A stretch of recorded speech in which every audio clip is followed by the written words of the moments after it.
Muungano wa Azimio uliandaa maombi ya dua kwa waathiriwa wa maandamano na kuwaenzi waliofariki kwenye maandamano ya wiki jana. Ni hafla iliyohudhuriwa naye Rais mstaafu Uhuru Kenyatta, naye kinara wa Azimio Raila Odinga miongoni mwa viongozi wengine. Azimio ikizindua ukusanyaji wa fedha za waathiriwa wa maandamano.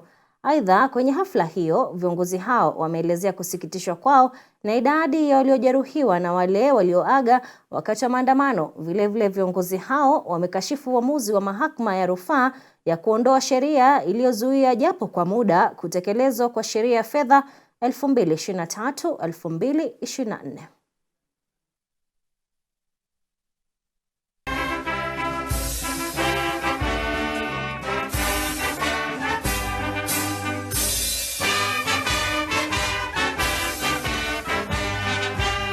We are here to stand with the families of those we've lost and to stand with all who call them friends. We have come as ordinary Kenyans to kneel and pray to a God whose promise of justice has been proven to stand over ages. The people we lost in these protests did not have to die. Those who are hurt did not have to suffer that fate. All that they were asking for was for the Kenya Kwanza regime to drop the harsh taxes and lower the cost of basic commodities. The people we have lost and those nursing injuries had no capacity to overthrow a government. They had no capacity to own guns. Indeed, they had none. They lacked the very basic of the basics. Unga, sugar, milk, school fees, bus fare, and rent, and a lot more. That's all they had, and they were asking for. Like law-abiding citizens who also had faith in our Constitution, they gathered to exercise their right to peaceful assembly and free speech. They hoped that someone sitting in the presidency, the National Treasury, the Kenya Revenue Authority and Parliament would take note of and act on their grievances. They ended up taking bullets. Nothing we say here today can fill the hole left in the hearts of families that lost their loved ones. We mourn with those families. We promise to help. And we promise to pursue justice wherever.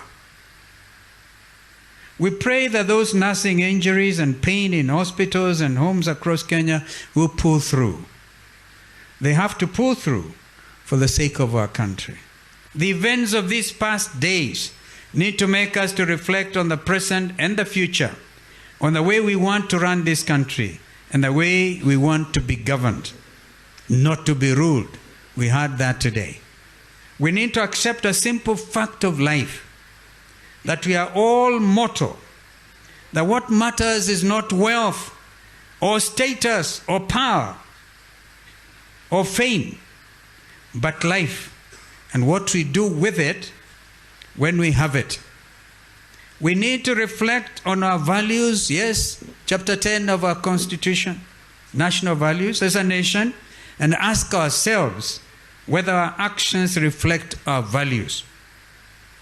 If we accept that those who were harmed or killed are part of our Kenyan family, then we have to face the pain that we are smaller today as a family because we took away lives when we did not have to. As we speak here, we have orphans, widows and widowers when we did not have to. We have to reflect and debate as a nation in a way that recognizes that every life matters and is God-given, and in a way that honors the dead and the wounded. The lives we celebrate today must force this country to pursue more civility in our public engagements. We need to honestly debate whether it is courage or cowardice when the state unleashes artillery and brute force against unarmed citizens asking for the most basic of basics, food, with sufurias, yes indeed, on their heads. We silence every blood that is crying for